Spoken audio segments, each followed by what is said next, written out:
Well, Neal, a narrow defeat this afternoon against Stockport. How do you assess the action? I thought it was a really tough game. I thought the first half was a little bit cagey. Both teams tried to stop each other playing their football. I thought we started bright for 5 or 10 minutes and then we lost our way a little bit, and we were too predictable in the way we played, and we didn't mix our game up enough, and it was too easy for them to get in our faces and keep us pinned in with the wind against us. So we changed a couple of things, got a little bit more momentum in the first half, but I thought first half was a little bit cagey, a little bit limited in chances. Second half I thought became the opposite. There was one point I said to Quinny, blimey, it's you have an attack, we have an attack, you know, and we went from having a chance down one end to them having a great chance down the other, and I thought we had to dig in and hang on in there a couple of times. Boots has made great saves, we had to make a couple of great blocks, but they've showed the quality they've got going forward. They've got a really good manager, really good players, and you know, it's that first goal sometimes makes a huge difference, and obviously Aussie's hit the bar. We've had a great chance with a cutback that they've got a great blocking on, and then you know, we're disappointed with their goal. It's a short throw, we haven't stopped the cross, worked hard enough to stop it, and then we can't have a free header in our box. Yeah, like you say, you know, limited chances in terms of Booty's made the double save at that point, but you know, if there was going to be the one goal that wins it, I think that does it, and you know, they've got it there. Could we do anything better at the back post? Yeah, you have to mark, you have to be tighter. You can't have somebody doing a looping free header at the far post. We've got to work harder to stop the cross as well, which we didn't do. So we're disappointed with that, but you know, like I said before here, we've had 12 clean sheets in 15, and I can't be too harsh. We've had a makeshift back four, as we know. Ballie's gone and stepped into a back four for us.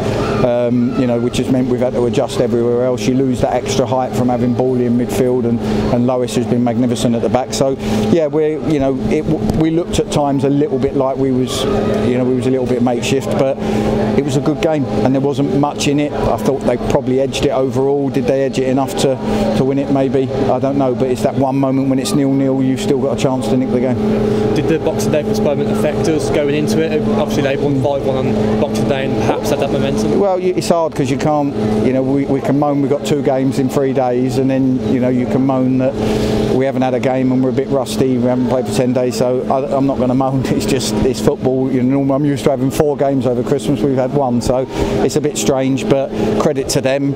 They had a game on Saturday, although that went well, and they could probably bring players off earlier in the game than they might have done. It wasn't tough enough for them, and you know, today they've run themselves into the ground because we're a fit team and we can run, and they've matched us, so credit to them. Like I said, good players, good manager, and today we've just come up a little bit short. Yeah, like you say, it's the first defeat in 6 games now, and every time we have lost this season we've bounced back and got a bit of time for Bromley now to prepare for that one.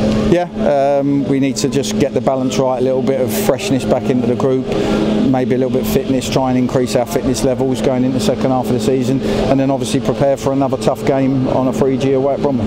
Yeah, just finally, obviously Lois was missing due to play, but positive signs that the injured lads were back in the squad. Yeah, you know, Stoz, it's been hard. Stoz has been off for a few weeks with his injury, so he's building his fitness back up, and he needs training to get that sharpness, but we've got plenty of time now. Like we say, we had Reece McNally's come back in, but he's only really had 2 or 3 days training, so hopefully we can do that. And you know, as I've said before, we want to do some work in January with some outs and some ins to try and take the squad forward, and we'll work at that, but it's not going to be easy. It's not going to happen right in the first week, I doubt.